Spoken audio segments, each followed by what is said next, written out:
Okay, guys.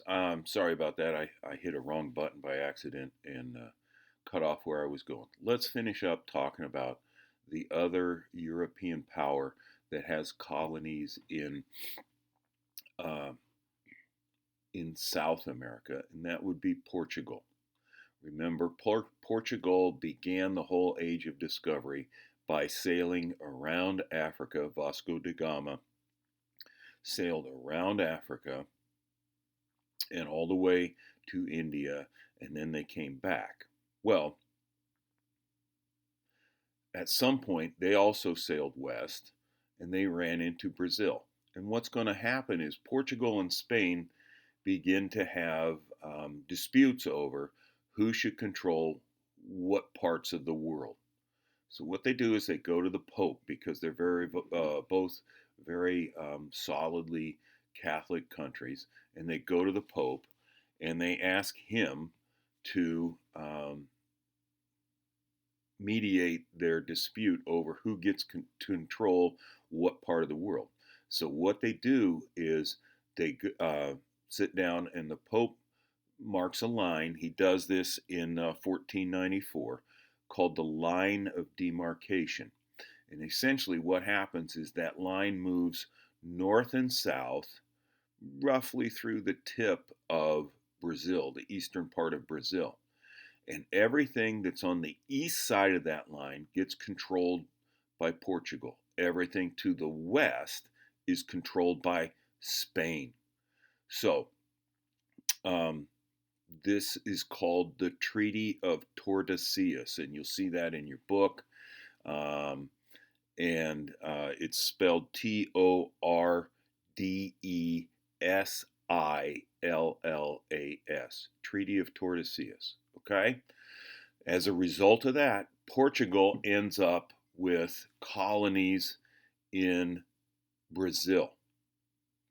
And they end up having problems. Both Spain and Brazil are trying to extract natural resources and send them back to the mother country. So we've got ships moving back and forth and back and forth. And what begins to develop, and this is going to become a point of real conflict, especially for the Spanish against the British, you start to see people called privateers. We call them pirates. Privateer is just another word for pirates.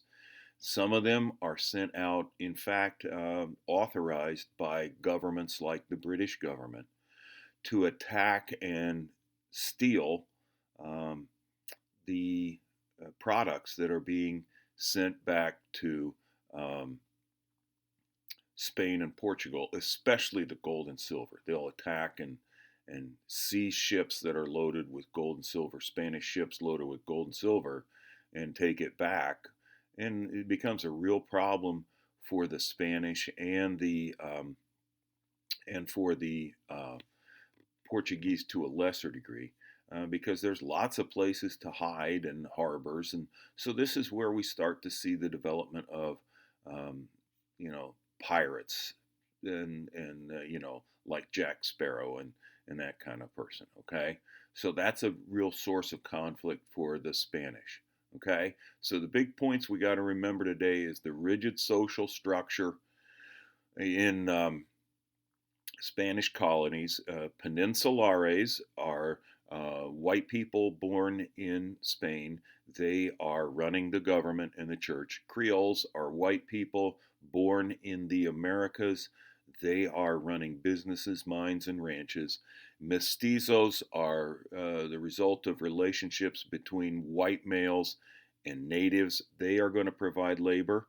And mulattoes are the result of relationships between white males and female African slaves, and they are going to be providing labor also. And you have a whole bunch of other groups called Castas. They divide everybody, and so they're identifying people based on their race, ethnicity, and where they came from. And these are very rigid social structures. Okay?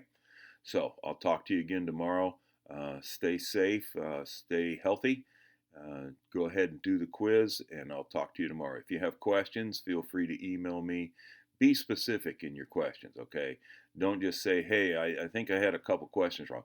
Tell me about what questions you have questions about. And if you think there's something wrong with it, let me know. I'll talk to you later.